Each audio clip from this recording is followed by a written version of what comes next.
আরে ভাই, আমরা এমন এক দেশে বাস করি যে দেশে হত্যার বিচার চাইতে গেলে পুলিশ এসে মারধর করে আমাদের তাড়িয়ে দেয়।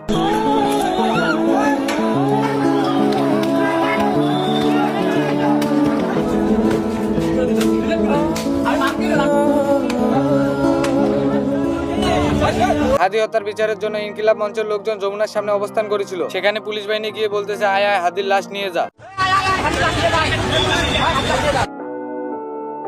আরে ভাই, আর মনের ভিতর যদি একটু ভয় থাকতো তাহলে এই কথা কখনোই বলতে পারতো না। বাংলাদেশের মানুষ যদি একবার খেপা হাদির লাশ নিতে আসে তাহলে বাংলাদেশের মধ্যে যে একটা ভূমিকম্প হবে এটা কেউ কল্পনাও করতে পারবে না। সঠিক বলেছেন। বুকে কান্না, অন্তরে সাহস, মাথায় চিন্তা। আমার ভাই বলেছিল বিচারটা অন্তত কইরেন। আমাদেরকে গুলি করার আগ পর্যন্ত কোনো কিছু আমাদের গায়ে লাগে, যতক্ষণ না পর্যন্ত বুকে বা মাথায় গুলি চলবে ততক্ষণ পর্যন্ত আমরা কোনো স্ট্রাগল মনে করি না। এবং এক্সট্রা কোনো সিকিউরিটি লাগবে না, শুধু আমাদেরকে যদি কেউ গুলি করে মেরে ফেলে তাকে যেন ধরে বিচার করা হয়। আপনি যদি আজকে আমাকে, জাবেদকে, আমাদের টিমকে মেরে ফেলেন এবং তার যদি বিচার করতে না পারেন তাহলে নতুন তো জন পাবে না। শুধু এই জন্য তার বিচার করে ফেলতে হবে, আর কিছু স্পেশাল সিকিউরিটি লাগবে না। একটা মানুষ দেশের প্রতি কতটুকু টান থাকলে এইসব কথা বলতে পারে একবার চিন্তা করেন। যে মানুষটা আমাদের জন্য এত কিছু করে গেল, সেই মানুষটাকে দেশ এবং দেশের মানুষ কি দিল? তার তো বেশি কিছু চাওয়া ছিল না, একটা চাওয়া ছিল, তাকে যদি কেউ মেরে ফেলে তার শাস্তিটা যেন হয়। হাদি হত্যার 55 দিন হয়ে গেল, এখনো তো আসামি শাস্তি পেল না। আর এদিকে ইনকিলাব মঞ্চের ভাই ও বোনেরা হাদি হত্যার বিচার চাইতে গেলে তাদেরকে গুলি খেতে হচ্ছে, মায়ের খেতে হচ্ছে।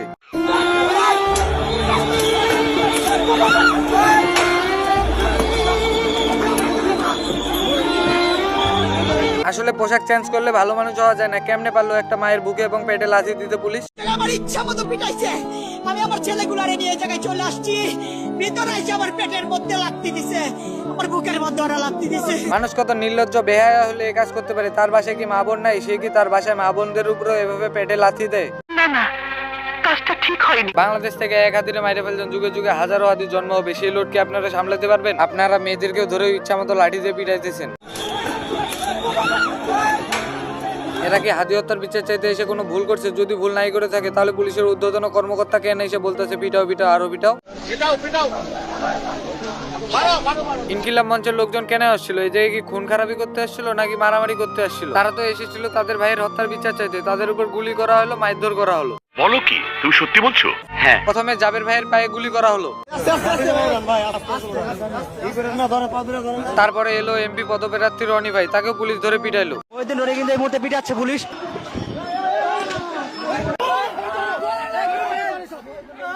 এরপর পুলিশ রাস্তায় রাস্তায় পাবলিকের গ্যালারি থেকে চেক করতেছে।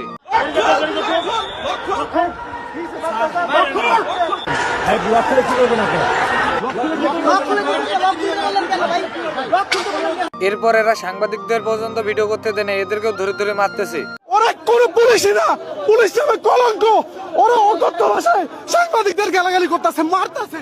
আপনাদের কিসের অত রাগ, কিসের অত ক্ষোভ? যারা কিছু করেনি তাদেরকেও আপনারা ধরে ধরে পিটাচ্ছেন। আসতেছি হাইটা রাস্তা দিয়ে 9:30 বাজে মাত্র আসলো, এলো পাথারে ধাপ ধুবা। ভাই আমি একটা নাগরিক, ভাই আমি আপনাকে একটা টোকাও দেই না। আমাদের একটা প্রশ্ন, পুলিশ যে আমাদের ভাইদের মারলো, আমাদের বোনদের মারলো, এমনকি রাস্তার পথচারীদেরও ধরে ধরে মারলো, এত পাওয়ার পাইলো কই? এদেরকে কি হুকুম ইউনিট সরকার দিছে নাকি অন্য কেউ? কাদের হুকুমে এই কাজ করতে পারলো পুলিশরা? এটা একটা সুন্দর প্রশ্ন, আপনার আসলে খুব টেকনিক্যাল প্রশ্ন। এই বিষয়টা নিয়ে সার্জিজ আলম যা বললো, আমাদের এই অন্তর্বর্তীকালীন সরকার শহীদ শরীফ ওসমান হাদির হত্যার বিচার করতে এখন পর্যন্ত ব্যর্থ হয়েছে। কয়েকদিন পরে নির্বাচন, কিন্তু এখন পর্যন্ত তাদের জায়গা থেকে চোখে পড়ার মতো কোনো অগ্রগতি নাই।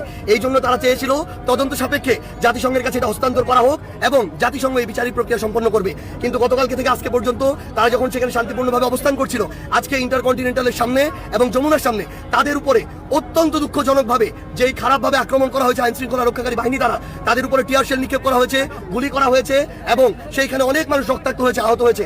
আমরা অন্তর্বর্তীকালীন সরকারকে একটা কথা বলি, আপনারা এই বাংলাদেশে মানুষের নিরাপত্তাও দিতে পারেন নাই, বিচারও নিশ্চিত করতে পারেন নাই। এখন বিচারের দাবিতে কেউ যদি আন্দোলন করে সেখানেও যদি আপনারা বাধা দেন, তাহলে আপনারা আপনাদের জায়গা থেকে সম্পূর্ণ ব্যর্থতায় পর্যবসিত হচ্ছেন। এবং আমরা এই নেক্কারজনক ঘটনার তীব্র নিন্দা জানাচ্ছি এবং আমরা আমাদের জায়গা থেকে আমাদের ইনকিলাব মঞ্চের যে দাবি, সেই দাবির সাথে শতভাগ একাত্মতা পোষণ করছি এবং আমাদের সেখানে যে ভাইরা রয়েছেন তাদেরকে এই যৌক্তিক দাবির সাথে ইনকিলাব মঞ্চ যেভাবে বলে সেই অনুযায়ী সেই কার্যক্রমে অংশগ্রহণ করার জন্য আমাদের জায়গা থেকে আমরা আহ্বান করছি। ভিডিওটা এই পর্যন্ত ছিল। সবাই সুস্থ থাকবেন, ভালো থাকবেন, দেখা হচ্ছে নতুন কোনো ভিডিওতে।